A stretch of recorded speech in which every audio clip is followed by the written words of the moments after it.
Ini layak diperlakukan oleh negara. Perintah Presiden kepada saya jelas, berikan perlakuan hormat kepada setiap para pekerja migran Indonesia. Beliau mengatakan, Mas, mereka ini pahlawan devisa. Tanpa mereka, kita tidak memiliki tambahan anggaran yang cukup untuk membangun negara ini.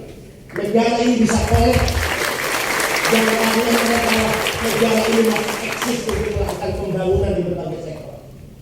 Apa perintah beliau untuk negara memberikan perlakuan hormat? Tanggal 15 April 2020 saya dilantik di Istana Negara. Beliau sampaikan, saya nggak mau Mas mendengar lagi mereka kalau disebut TNI tiba di tanah air untuk bertemu dengan petugas pelayanan di bandara-bandara pun tidak ada. Mereka menjadi objek pemerasan oleh oknum-oknum tertentu di lapangan. Digiring untuk naik mobil-mobil kendaraan roda 4 yang itu merupakan bisnis mereka. Dengan harga yang sangat mahal, kembali ke Lampung, ke Semarang, ke Yogyakarta, kemudian ke Surabaya, ke Bandung. Bahkan banyak peristiwa di tengah jalan diminta ongkos tambahan dan jika tidak mau menambah diturunkan di tengah jalan.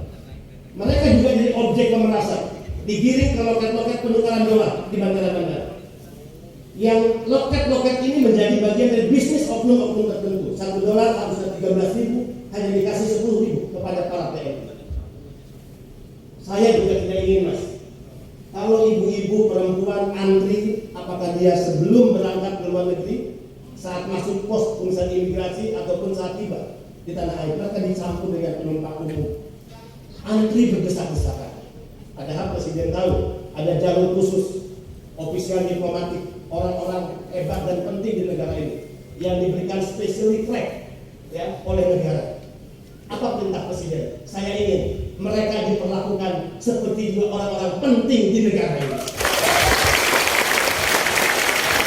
Itu perintah Presiden yang harus saya lakukan sebagai pembantu. Jadi kalau saudara-saudara ingin berterima kasihlah kepada Presiden Joko Widodo. Jangan berterima kasih kepada saya. Saya hanya pembantunya yang melaksanakan perintah itu. Kita akan lihat beberapa hal fasilitas dan pelayanan istimewa sebagai bentuk perlakuan hormat negara kepada CPNI di era Presiden Joko Widodo. Satu, kita punya Undang-Undang 18/2017, perubahan dari Undang-Undang 39/2004. Saya berani memberikan kesaksian, testimoni.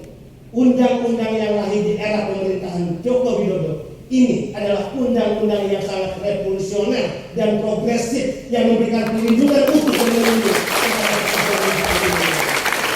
jauh dibanding undang-undang nomor 39 tahun 2024. Apa perintah itu?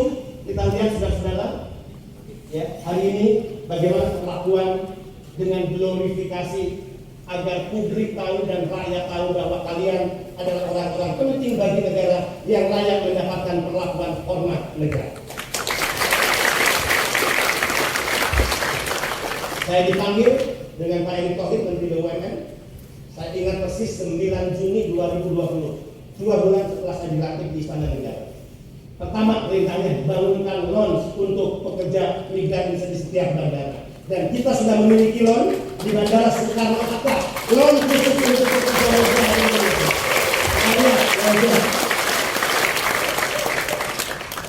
Lounge tempat mewah, tempat rehat yang selama ini hanya dinikmati orang-orang penting, para pejabat negara di Republik ini. anggota DPR, bisnismen, orang kaya. Tapi loan saat ini bisa dinikmati oleh para pekerja migran Indonesia. Aspek jalur khusus, PMI tidak boleh lagi dicampur dengan penumpang umum, sehingga ketika dia mau melapor ke imigrasi atau tiba di tanah air, dia berdesak-desakan, mengalami antrian panjang yang sangat menyulitkan. Tapi ofisial diplomatik, para diplomat, para menteri, para anggota DPR selalu mendapatkan pelayanan istimewa oleh negara, jalur khusus. Dan saat ini atas perintah Presiden, PMI sederajat dengan orang-orang itu di negara ini. Karena jalur khusus tersendiri. Yang ketiga, ini ide yang sangat nyeleneh dan tidak pernah terjadi di Republik ini di usia 77 tahun. Di luar seorang duta besar, PMI hari ini diberikan kredensial surat kepercayaan negara. Karena kalau diangkat kredensialnya, yuk kita angkat rame-rame. Angkat rame-rame semua, ya. Ini kredensial.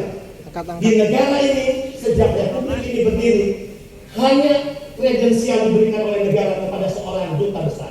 Kredensial itu adalah surat kepercayaan negara. Seorang duta besar saat dia dilantik di istana negara diberikan kredensial oleh presiden. Dan saat dia tiba di negara di mana dia ditugaskan, kredensial surat kepercayaan negara itu diangkat semua, ya, diberikan oleh duta besar kepada pemerintah negara setempat untuk membuktikan apa? Bahwa benar yang bersangkutan adalah wakil dan duta negara untuk bertugas di negara tersebut. Kredensial itu, kita angkat semua. Kredensial itu selama Republik ini berdiri hanya diberikan untuk duta besar, anggota DPR, para menteri, saya kepala badan, orang-orang hebat lainnya di luar duta besar tidak pernah mendapatkan kredensial. Dan selain duta besar, atas perintah Presiden Joko Widodo, yang menerima kredensial adalah para pekerja migran Indonesia.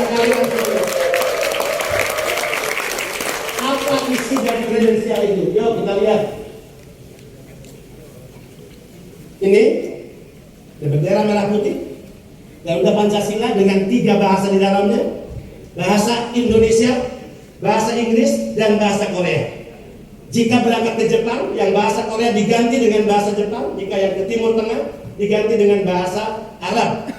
Kita baca atas nama pemerintah Indonesia, saya Kepala BP2 ingin menitipkan salah satu warga negara kami yang baik.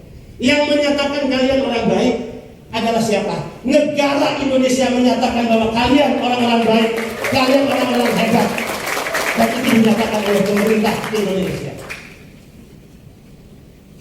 Oke, mohon dilindungi dan dipenuhi haknya sesuai perjanjian kerja dan peraturan perundang-undangan. Jadi kalian ini bukan KW-KW, kalian ini orang penting, orang yang mendapatkan tugas khusus dari negara sebagai duta bangsa. Kalian tidak dikenal sebagai pejuang keluarga, tapi kalian dikenal sebagai pahlawan devisa bagi kita. Apa makna dari kredensial ini? Ada yang sudah tahu majikannya di sini namanya? Mana? Ada yang udah tahu nggak? Sini, yang udah tahu sini. Udah tahu nama majikannya? Nama majikan tahu nggak? Maju. Nama majikan kamu siapa? Kampung Kil. Kampung Kil. Ya. Kampung atau desa? Kampung Kil, Pak. Kampung Kil. Kampung Kil. Oh, oke. Nama istrinya? Saya nggak tahu. Nggak boleh tahu. Kamu berusaha tahu 1 bulan udah dipecat. Oke. Surat ini ketika kamu tiba di tempat kerja, berikan itu pada pimpinan perusahaan di mana kalian bekerja atau kepada majikan. Maknanya apa? Mungkin majikan kalian bukan orang terkenal di negara Korea. Mungkin dia bukan orang terhormat. Acara kenegaraan pun belum tentu dia diundang karena nggak penting bagi negara. Mungkin dia orang biasa-biasa. Tapi ketika dia menerima surat atas nama pemerintah Indonesia, dia tersanjung. Dia merasa dihormati. Dia bangga. Dan dia akan respect dengan negara kita. Ketika dia respect dengan negara kita, maka respect itu yang kita harapkan diberikan olehnya kepada kalian selama kalian bekerja. Apalagi perintah presiden.